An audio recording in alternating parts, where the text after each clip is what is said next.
नमस्कार, मेरा नाम ज्ञानेश्वर है और आप देख रहे हैं खबरों के पीछे। रोज़ रात 9 बजे एक नई कहानी लेकर हम आपके सामने हाजिर होते हैं। तो आज हम और आप हैं खबरों के पीछे के एपिसोड नंबर 100 में, मतलब 100। आज भी हम शहाबुद्दीन की श्रृंखला में ही हैं, लेकिन यह श्रृंखला बहुत जल्द ही खत्म होने वाली है। इसके बाद आपको खबरों के पीछे में हम मुजफ्फरपुर के हेमंत शाही और बेगूसराय के कामदेव सिंह की पूरी कहानी बताएंगे।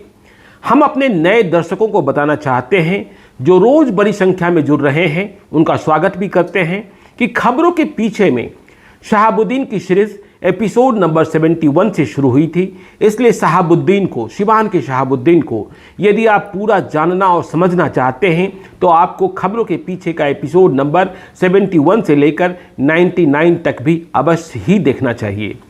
और एक बात और, बिहार की कहीं अनकही कहानी लेकर रोज़ रात 9 बजे हम आते हैं। इसलिए यदि अब तक आपने हमारे YouTube चैनल खबरों के पीछे को सब्सक्राइब नहीं किया है तो ज़रूर ही कर लें। और वीडियो को यदि आप Facebook पेज के माध्यम से देखते हैं तो पेज को लाइक कर दें। एक बात और, आप कोई जानकारी, कहानी, सुझाव हमें भेजना चाहते हैं तो gyaneshwarlive@gmail.com पर हमें मेल कर दें। अपना नंबर भी भेज सकते हैं ताकि ज़रूरत होने पर हम आपसे संपर्क कर सकें। अब आज के एपिसोड नंबर 100 की बात। जब से शहाबुद्दीन की सीरीज शुरू हुई खबरों के पीछे में, हम लगातार शहाबुद्दीन की आतंक कथा की चर्चा करते रहे हैं। दोस्ती दुश्मनी का हिसाब किताब बताते रहे हैं। साफ तौर पर कहते रहे हैं शहाबुद्दीन ने अपने को कानून से बहुत ऊपर मान लिया था, जो बिल्कुल ही गलत था। गुस्सा और जिद शहाबुद्दीन की बुरी आदत थी। जानकार लोग कहते हैं कि शहाबुद्दीन कान के भी बहुत कच्चे थे। फिर इस फेर में जितने कांड उनके नाम लिखे गए और कईयों में तो सज़ा भी हुई, ऐसे में वे संत और महात्मा तो नहीं ही कहे जा सकते हैं। पर शहाबुद्दीन की श्रृंखला के प्रारंभ से ही उनके फॉलोवर्स, समर्थक हमसे यह कहते रहे कि आप केवल शहाबुद्दीन के भीतर बुराई ही देख रहे हैं, कुछ अच्छाई भी तो रही होगी, कुछ अच्छाई भी तो थी। मैंने कहा था कि जैसे मैंने आतंक कथा की चर्चा की है वैसे ही यह भी ईमानदारी से बताएंगे। तो आज बताने का दिन आ गया है। शहाबुद्दीन 4 दफ़े सिवान से सांसद रहे, इसके पहले MLA भी बने, तो निश्चित तौर पर उनकी एक फॉलोइंग तो रही ही होगी। चुनाव में सिर्फ ताकत के बूते ही सब कुछ आप नहीं जीत सकते हैं। ताकत एक एलिमेंट है, लेकिन चुनाव जीतने को बाकी सारे एलिमेंट्स भी मिलने जरूरी होते हैं। वैसे भी साल 2001 के बाद तो शहाबुद्दीन के दिन खराब ही होने लगे थे, प्रतापपुर गोलीकांड के बाद। फिर भी 2004 का जब लोकसभा चुनाव हुआ तो वे लड़े और जीते। आगे मतलब 2004 के बाद के चुनावों में वे स्वयं चुनाव लड़ने के काबिल नहीं रह गए, सजा हो गई थी, इसलिए वो चुनाव नहीं लड़ सकते थे। और अब जो दौर आया उसमें आप चुनाव सिर्फ जोर ज़बरदस्ती से जीत भी नहीं सकते थे। यह एरा खत्म हो गया, यह युग खत्म हो गया। वोट कैप्चरिंग का फैशन भी समाप्त हो गया। शहाबुद्दीन ने जब स्वयं अयोग्य हो गए तो अपनी पत्नी हिना शहाब को चुनाव लड़ाना शुरू किया। पर यह भी सच है कि वह 2009, 2014 और 2019 के सभी चुनाव को हार गईं। अब तक कोई जीत हिना शहाब को नहीं मिली है। लेकिन इसका अर्थ ये कतई नहीं निकला कि सिवान ने शहाबुद्दीन से नफरत करना शुरू कर दिया है। हाँ, ये तो सच है कि जीत नहीं मिली, पर यदि आप 2009, 2014 और 2019 के लोकसभा चुनावों के नतीजे को देखेंगे तो हिना शहाब को मिलने वाले वोट बढ़ते ही चले गए हैं। जबकि इन तीनों चुनावों में शहाबुद्दीन जेल में रहे और बहुत ही बुरे वक्त को काटते रहे। 2009 में हिना शहाब को 1,72,764 मत मिले थे। अब देखिए 2014 के चुनाव में यह बढ़कर 2,58,823 और 2019 में और बढ़कर 3,31,515 हो गए। यह भी याद रखिए कि इन 3 लोकसभा चुनावों में से 2 लोकसभा चुनाव 2014 और 2019 का चुनाव तो बिल्कुल ही मोदी लहर और मोदी महालहर के बीच संपन्न हुआ था। फिर भी हिना साहब के वोट में बढ़ोतरी यह बता गया कि सिवान में शहाबुद्दीन का बेस है, और वह भी बिना गोली बंदूक वाले चुनाव में भी। तो अब समझने की बात यह है कि ऐसा क्या था कि शहाबुद्दीन जब इतने खूंखार थे तब भी सिवान के लोगों ने उन्हें बोध की ताकत से पूरे तौर पर आउट क्यों नहीं किया। और फिर यह भी नहीं कह सकते आप कि हिना साहब को जो वोट मिल रहे थे वे वोट सिर्फ मुसलमानों के थे। इतने वोट केवल मुसलमानों के नहीं हो सकते थे। फिर सिवान की स्थिति भी दूसरी थी। आरजेडी के कैंडिडेट होने के बाद भी यादव जो मतदाता होते हैं, लालू यादव भी आरजेडी के सर्वेसर्वा, फिर भी हिना साहब के साथ शहाबुद्दीन के कारण पूरी ताकत के साथ नहीं खड़े होते थे। और इसी कारण जब हमने शहाबुद्दीन सीरीज के लिए रिसर्च शुरू किया, वह विरोधियों से भी, शहाबुद्दीन के विरोधियों से भी बेबाक सवाल पूछे, सभी प्रकार की जानकारियां जुटाई, तो किसी ने यह नहीं कहा कि शहाबुद्दीन ने सिवान के डेवलपमेंट के लिए कुछ किया ही नहीं था। सिवान के आम लोगों में से तो कईयों ने यह कहा कि शहाबुद्दीन एरा के बाद भले ही बड़े खौफ का दौर खत्म हुआ है, लेकिन शहर का विकास, डेवलपमेंट भी थम सा गया है, रुक सा गया है। और तो और सिवान में पुलिस एसडीपीओ के रूप में शहाबुद्दीन की नकेल गर्दन तक कसने वाले सुधीर कुमार ने भी पिछले दिनों एक पोस्ट में लिखा था कि शहाबुद्दीन बाकी चाहे जो कुछ थे, लेकिन सिवान के डेवलपमेंट को लेकर बहुत ही कमिटेड थे। शहाबुद्दीन एरा खत्म होने के बाद सिवान में क्राइम खत्म हो गया, आप यह भी नहीं कह सकते हैं। फर्क बस इतना है कि अपने ज़माने में शहाबुद्दीन अकेला डॉन था, दूसरा कोई खड़ा ही नहीं हो सकता था। पर अब छिनतई से लेकर मर्डर तक करने वाले गिरोहों की, आपराधिक गिरोहों की लंबी लिस्ट है सिवान में। हाँ, नीतीश कुमार के शासन ने इस बात की आज़ादी जरूर दी है कि आप थाने में, पुलिस थाने में किसी के भी खिलाफ कंप्लेन दर्ज करा सकते हैं। आगे पुलिस कैसी कार्रवाई करती है यह तो आपको समय समय पर पता ही चलता रहता है। खैर, अब हम शहाबुद्दीन के कामों की चर्चा करेंगे। तो एक बात सबसे पहले आप नोटिस करेंगे, जिसे उनके विरोधी भी कबूलते हैं, शहाबुद्दीन को सरकारी योजनाओं में, मतलब जो सरकार की विकास योजनाएं होती हैं, उनमें कमीशन खाने की आदत नहीं थी। ठेकेदारों को सिवान में ठीक से काम करना होता था, और ठीक से काम करने के कारण ठेकेदार भी सिवान में कम जाना चाहते थे, क्योंकि वहाँ कमाई कम होती थी। एमपी फंड में भी जो सांसद को अपने विकास के अपने क्षेत्र के डेवलपमेंट के लिए फंड मिलता है, उसमें भी शहाबुद्दीन बहुत सारे सांसदों की तरह कोई कमीशन नहीं लिया करते थे। यह बात भी सच है। एमपी फंड का पैसा पूरे तौर पर समय से यूटिलाइज हो, इसका भी ख्याल शहाबुद्दीन रखा करते थे। हमारे वीडियो एडिटर आपको फाइनेंशियल ईयर 2004-05 की रिपोर्ट पर आधारित तब टाइम्स ऑफ इंडिया में नई दिल्ली से प्रकाशित एक खबर दिखा रहे हैं, जिसे अरुण कुमार दास ने रिपोर्ट किया था। इस खबर में एमपी फंड के सही और समय से इस्तेमाल के मामले में शहाबुद्दीन को अटल बिहारी वाजपेयी और सुनील दत्त की बराबरी में माना गया था, जिन्होंने एमपी फंड का, मेंबर ऑफ पार्लियामेंट फंड का, सांसद निधि का 100% यूज अपने लोकसभा क्षेत्र में किया था। बिहार के 40 सांसदों में ऐसे सिर्फ 2 ही सांसद थे, लालू यादव भी पीछे थे। और तो और यदि हम देश की चर्चा करें तो यह रिपोर्ट बताती है कि सोनिया गांधी, राहुल गांधी, सचिन पायलट, सिने अभिनेता गोविंदा, जितिन प्रसाद और बॉलीवुड एक्टर धर्मेंद्र जैसे एमपी भी, मेंबर ऑफ पार्लियामेंट भी एमपी फंड के इस्तेमाल में आधे रास्ते में ही लटके थे। मतलब पैसे तो मिले लेकिन उन्होंने अपने क्षेत्र का विकास समय से नहीं किया। चलिए आगे चलते हैं। सिवान के ग्राउंड जीरो से हमारे खबरी बताते हैं कि शहाबुद्दीन के फोकस एरिया में कोर रूप से, मतलब मुख्य रूप से हेल्थ और एजुकेशन था। एड ऑन स्पोर्ट्स एक्टिविटी थी।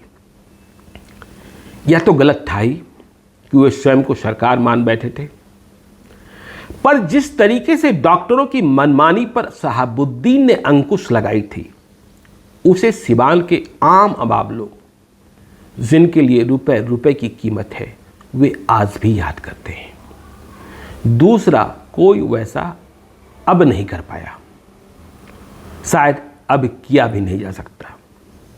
शहर सिवान में बहुत सारे अच्छे और बड़े डॉक्टर थे, नए डॉक्टर भी आते थे, पर कोई भी गांव जाकर मरीज को देखना नहीं चाहता था। यह परेशानी आज भी बरकरार है, सिर्फ सिवान में नहीं, पूरे बिहार में। और उस जमाने में भी अच्छे डॉक्टरों की फीस 200 से 300 रुपए तक होती थी।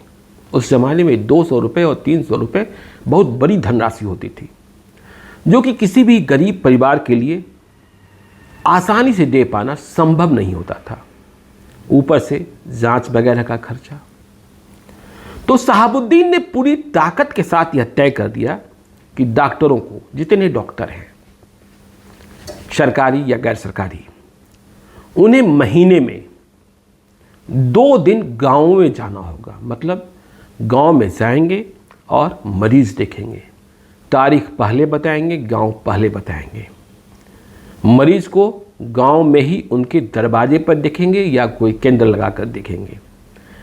तो अब जो मरीज को गांव में देख रहे हैं और जो गांव में नहीं देख रहे हैं, उन दोनों के लिए शहाबुद्दीन ने फीस तय कर दी।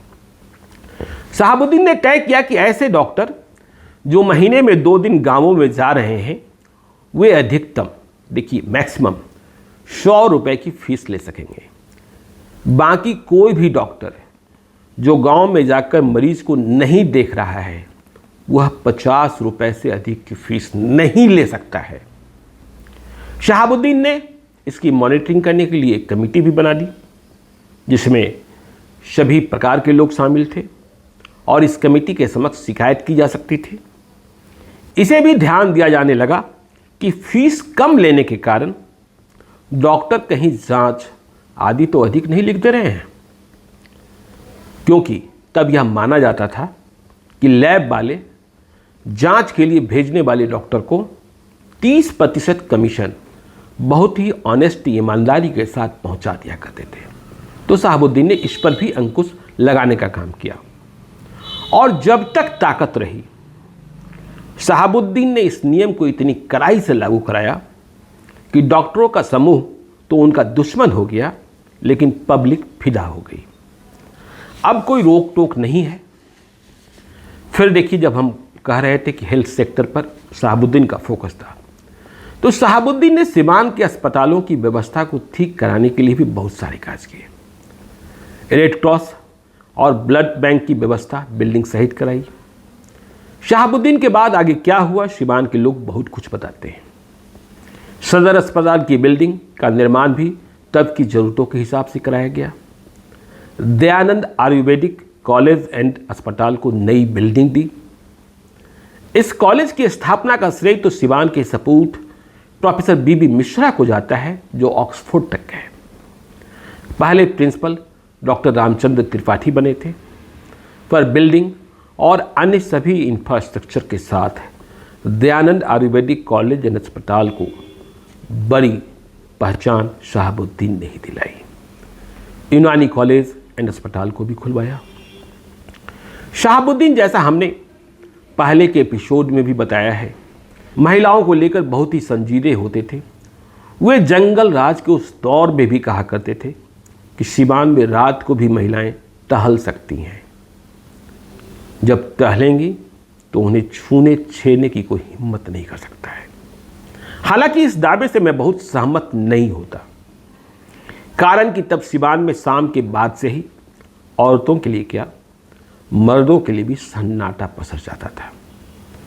पर यह बात भी सच है कि महिला उत्पीड़न की कोई शिकायत जब सुनने को मिल जाती थी तो शहाबुद्दीन सीरियस हो जाते थे। लड़कियों को पढ़ाने और बहुत पढ़ाने के पक्ष में भी शहाबुद्दीन थे।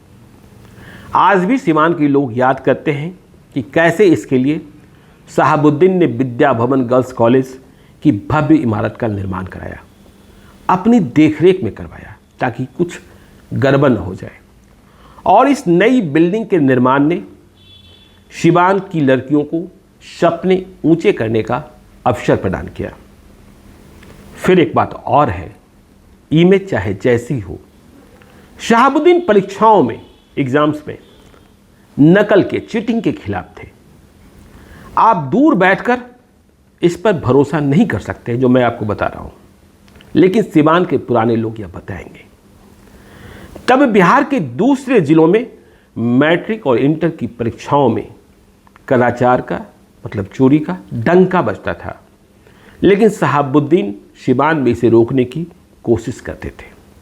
सिवान के असली खबरी बताते हैं, यह सच है कि 15 मार्च 2001 को भी वे परीक्षाओं में चीटिंग रोकने को ही गैर कानूनी तरीके से, जिसका अधिकार उन्हें प्राप्त नहीं था, यह काम तो शासन और प्रशासन का था, फिर भी शहाबुद्दीन सिवान के परीक्षा केंद्रों पर रेड मार रहे थे। खुद एग्जामिनेशन हॉल में घुसकर परीक्षार्थियों की तलाशी लेते थे, जबकि वे स्वयं उस दौर में फरारी थे, क्योंकि पुलिस में उनके खिलाफ वारंट था और उनके साथ जो लोग चलते थे वे भी फरारी थे, उनके खिलाफ भी कई कांडों में वारंट जारी था। तो इसी हरकत को लेकर प्रशासन के साथ उनकी ठनी, डीएवी कॉलेज पर उनकी कहासुनी नए नए एसपी बने अश्विनी कुमार के साथ हो गई, जिसके बारे में कहा जाता है कि शहाबुद्दीन ने थप्पड़ भी जड़ दिया। फिर प्रतापपुर गोलीकांड हुआ, यह तो आपको पता ही है, 16 मार्च 2001 को, जहां भीषण मुठभेड़ हुई थी। पर यहीं स्पष्ट कर दें कि जैसा शहाबुद्दीन अपने डिफेंस में कहा करते थे कि डीएवी कॉलेज में झगड़ा इस कारण हुआ था कि एक डीएसपी के बच्चे को एग्जाम सेंटर के बाहर कॉपी लिखने की छूट दी गई थी, यह बात मेरे रिसर्च में गलत साबित होती है। शिक्षा के क्षेत्र में शहाबुद्दीन के कार्यों की चर्चा करेंगे तो सिवान के लोग डीएवी कॉलेज में उनके समय में हुए निर्माण कार्य को गिनाते हैं। सिवान इंजीनियरिंग कॉलेज की स्थापना की जिक्र करते हैं, इस्लामिया कॉलेज की बात करते हैं, और एक बात नोटिस करने की है, शहाबुद्दीन के कार्यों की चर्चा करने के समय एक बात और नोटिस करने की है। हालांकि इसकी शुरुआत बीजेपी के एमपी जनार्दन तिवारी के समय में ही हुई थी, ऐसा हमें सिवान के लोगों ने बताया। स्पोर्ट्स एक्टिविटी को पूरे सिवान में फोकस किया गया। वहाँ गांव-गांव में फुटबॉल की टीमें बनी हुई मिलेगी। कॉन्सेप्ट यह था कि काम के बाद गांव के लोग खेल देखने और खिलाड़ियों को प्रोत्साहित करने के बहाने ग्राउंड में एक दूसरे के करीब आ जाएं। शहाबुद्दीन ने क्रिकेट टूर्नामेंट भी शुरू किया। अपने दोस्त अफजाल अहमद के नाम से शुरू कराए गए टूर्नामेंट में वे क्रिकेटर चेतन चौहान और शबा करीम को भी लेकर आए। फिर सिवान शहर में कहने को राजेंद्र स्टेडियम तो पहले से था, लेकिन बहुत ही जर्जर स्थिति में, बस कहने को था। इसे अतिक्रमणकारियों ने चारों ओर से ऐसा कब्जा कर लिया था कि पूछिए मत। इन अतिक्रमणकारियों से निपटने की ताकत प्रशासन को भी नहीं थी, उनके हाथ पैर फूल जाते थे। तब शहाबुद्दीन ने अपनी ताकत का इस्तेमाल किया और अतिक्रमण मुक्त कराया। फिर राजेंद्र स्टेडियम बहुत ही भव्य बना। सिवान के लोग कहते हैं कि अब यह फिर से अपनी दुर्गति का शिकार हो रहा है। बचाए रखना आज के लोगों का काम है। एकता इंडोर स्टेडियम भी शहाबुद्दीन के कार्यों में दर्ज है। पुराने खबरी कहते हैं कि इस इंडोर स्टेडियम में वह स्वयं भी खेलने को आया करते थे, कभी कभार अपने बेटे उसामा को भी ले आया करते थे। और ये भी शहाबुद्दीन ही थे जिन्होंने सिवान में टाउन हॉल का निर्माण कराया, जो आज भी सिवान शहर में, सिवान के डिस्ट्रिक्ट हेडक्वार्टर में सभी प्रकार की गतिविधियों का केंद्र है।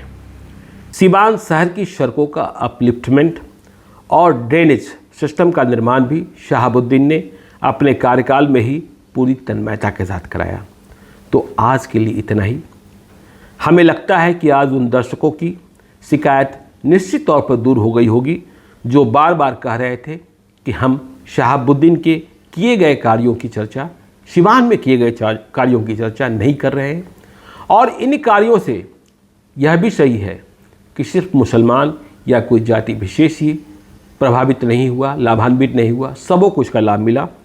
तो आज के लिए इतना ही। कल रात फिर मिलेंगे 9 बजे खबरों के पीछे के एपिसोड नंबर 101 में। तो आज दीजिए इजाज़त। और अब तक आपने हमारे YouTube चैनल खबरों के पीछे को सब्सक्राइब नहीं किया है तो ज़रूर कर लीजिएगा। और यदि इस वीडियो को फेसबुक पेज के माध्यम से देख रहे हैं तो पेज को लाइक कीजिएगा। बहुत बहुत धन्यवाद।